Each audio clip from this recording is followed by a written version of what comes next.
Hey guys, what's happening? Aaron here. So we finally get to the first review of 2017, year 5. So I decided to basically review a classic among classics. So for this review, I'm going to be doing Super Mario Bros. The original on the NES. I mean, who hasn't played this game? If you're a gamer, or even if you're not a gamer, I think almost everybody in the civilized world has played this game, more or less. Or I would assume they have, at least. Pretty much everyone that I've ever talked to has played the original. I grew up playing this game. You know, this is what the 80s were all about. Was this simple little game that came bundled with the system. Being that the game is almost 30 years old, I figured it was about a good time to give it a review. Back to where it all started.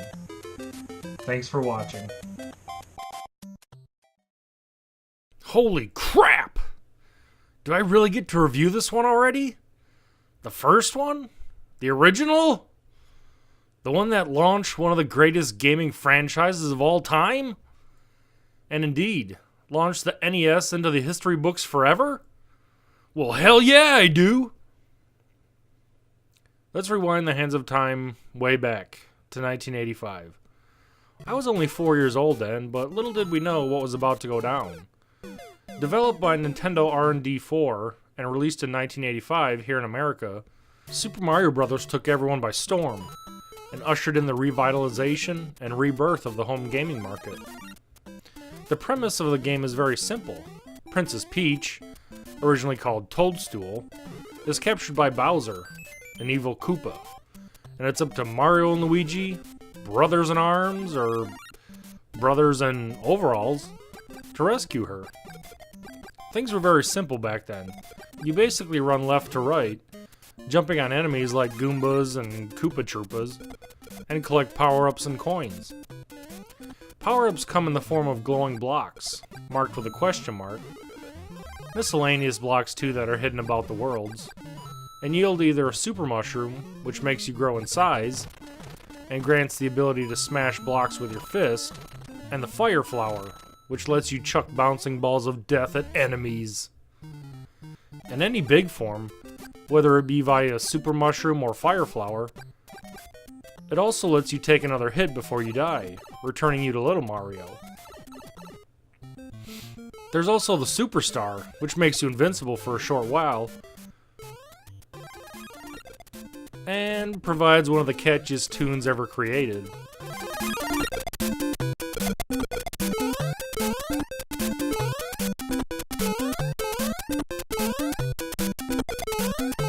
Coins are randomly scattered around, and also are hidden in blocks, as well as 1-up mushrooms. Collecting 100 coins nets you a 1-up, as does gaining more than 8,000 points consecutively by continuously jumping on enemies without touching the ground. The game is composed of 8 worlds, and each world contains 4 levels. At the end of each level, you jump onto a flagpole, completing the level, and depending on where you land on the pole, nets you more points. Yes, it is possible to jump over the flagpole. I've done it, I've seen people do it, so yes, you can. Doesn't really matter though, you're basically stuck in a never-ending stage loop and have to reset the game anyways. At the end of each world, you enter a large castle, and by reaching the end of said castle, you fight Bowser. But it doesn't turn out to be Bowser, just a copy, and you're informed that the princess is in another castle. Fucking Toad motherfuckers. So you journey on. There are several different environments you'll find in the Mushroom Kingdom. There's standard levels with trees and clouds, underwater stages, nighttime stages, and even ones with giant mushrooms too. The castle stages are fun with lava and all sorts of dangers for you to avoid. Speaking of which, the enemies! They all started here. Goombas, Koopas, Cheep Cheeps, Hammer Brothers, Piranha Plants, and Bullet Bills, just to name a few. There are a few others as well, but I can't exactly recall their names. Super Mario Bros. Was a successor to 1983's arcade game Mario Bros. And was designed by Shigeru Miyamoto and Takashi Tezuka. Miyamoto led a team of several artists and programmers, and was an early example of specialization in the video game industry that is standard nowadays.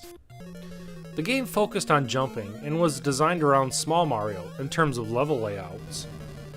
Most games at the time had small introductions when starting, to explain to the player how the game works, the controls, etc. Miyamoto designed World 1-1 to allow the player to naturally learn controls and how the game works. Koji Kondo composed the music for the game, and it easily goes without saying that the overworld theme for Super Mario Bros. Is probably the best known video game tune of all time. I mean, let's get real here.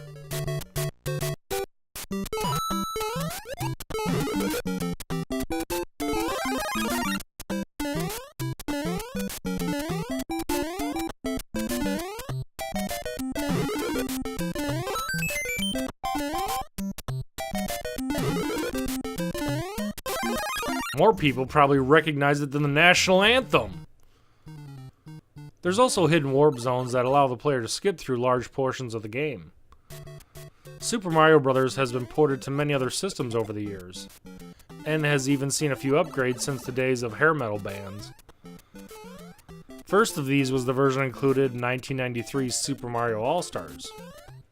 It features enhanced 16-bit graphics and sound, and pretty much became the de facto standard for subsequent releases afterwards, as even the 25th anniversary edition for the Wii was this version of the game. Overall, Super Mario Bros. Is a classic among classics. It was Nintendo's first foray into the home video gaming market, and really helped restart the industry after the crash of 1983. I don't think I've ever met anyone who doesn't like playing it. It was an integral part of my childhood and helped form my enjoyment of gaming and still being a gamer to this day. I have a ton of great memories from the 80s.